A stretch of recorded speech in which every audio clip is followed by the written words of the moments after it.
Statehood का तो मैं बोला हूँ, स्टेटहुड जरूर देंगे और उसके लिए हम जरूर लड़ेंगे, चाहे कुछ भी हो। मैं ऐसा ही छोड़ने वाला नहीं। अब मेरे को तो 83 इयर्स चल रहे, इतना जल्दी मरने वाला नहीं हूँ। जब तक मोदी को नहीं हटाएंगे तब तक मैं जिंदा ही रहूंगा, आपकी बात सुनूंगा, आपके लिए लड़ूंगा। लेकिन नवरात्र में चुनाव है, नवरात्र में वोटिंग है और नवरात्र में ही रिजल्ट है। तो माँ भगवती महिषासुर मर्दनी कही जाती है। राम का विरोध करते हैं, भगवती का विरोध करते हैं, शक्ति का विरोध करते हैं, देवी का विरोध करते हैं। तो मुझे नहीं लगता कि माँ की कृपा उन पर होगी। हम तो भगवान से प्रार्थना करते हैं कि हे भगवान, खड़गे जी को 100 साल से भी ज्यादा लंबी उम्र दे, ताकि इस देश को 2047 तक नरेंद्र मोदी जैसा प्रधानमंत्री मिलता रहे। देखिए, मल्लिकार्जुन खड़गे जी की अभी जो उम्र है वो 82-83 साल है।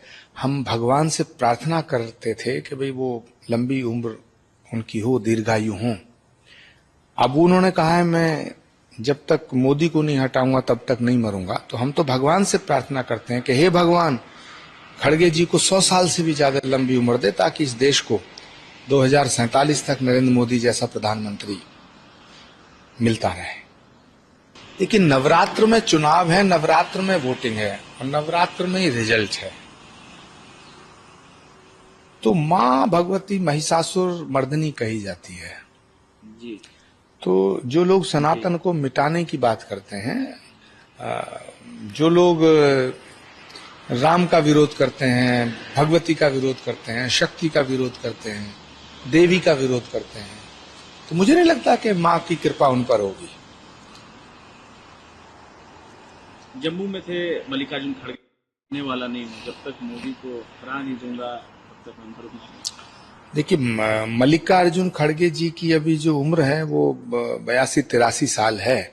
हम भगवान से प्रार्थना करते थे कि भाई वो लंबी उम्र उनकी हो, दीर्घायु हो। अब उन्होंने कहा है मैं जब तक मोदी को नहीं हटाऊंगा तब तक नहीं मरूंगा। तो हम तो भगवान से प्रार्थना करते हैं कि हे भगवान, खड़गे जी को 100 साल से भी ज्यादा लंबी उम्र दे, ताकि इस देश को 2047 तक नरेंद्र मोदी जैसा प्रधानमंत्री मिलता रहे। पीडीपी की चीफ हैं महबूबा मुफ्ती, उल्ला को लेकर उन्होंने आज अपना प्रचार अभियान रोक दिया। वो कह रही हैं कि इस पर वो कहीं ना कहीं दुखी थी, इसलिए प्रचार अभियान पर रोक लगा दिया गया। देखिए, महबूबा मुफ्ती हों या कांग्रेस पार्टी के बड़े नेता हों या नेशनल कॉन्फ्रेंस हो या समाजवादी पार्टी हो या विपक्ष के जितने भी बड़े बड़े नेता हैं, बड़ी बड़ी पार्टियां हैं, चाहे टीएमसी हो, डीएमके हो, ये सब नसरुल्लाह के मरने से बहुत दुखी हैं। वो महबूबा मुफ्ती ने प्रचार रोका है, लेकिन मातम इन सब के यहां भी है। इस समय दुखी हैं। इनका बस चले तो ये सब इजराइल पे हमला कर दें।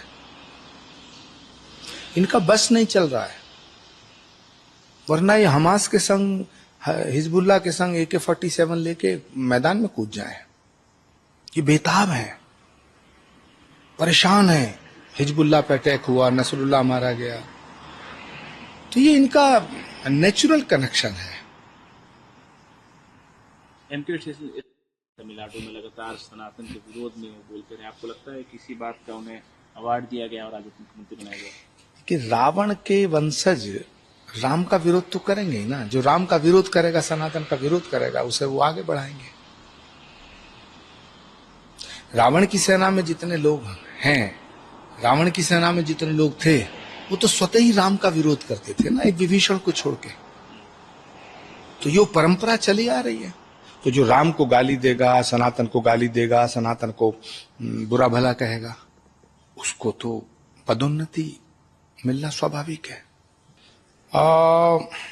देखिए, महबूबा मुफ्ती हों या कांग्रेस पार्टी के बड़े नेता हों या नेशनल कॉन्फ्रेंस हो या समाजवादी पार्टी हो या विपक्ष के जितने भी बड़े बड़े नेता हैं, बड़ी बड़ी पार्टियां हैं, चाहे टीएमसी हो, डीएमके हो, ये सब नसरुल्लाह के मरने से बहुत दुखी हैं। वो महबूबा मुफ्ती ने प्रचार रोका है, लेकिन मातम इन सब के यहां भी है। इस समय दुखी हैं। इनका बस चले तो ये सब इजराइल पे हमला कर दें।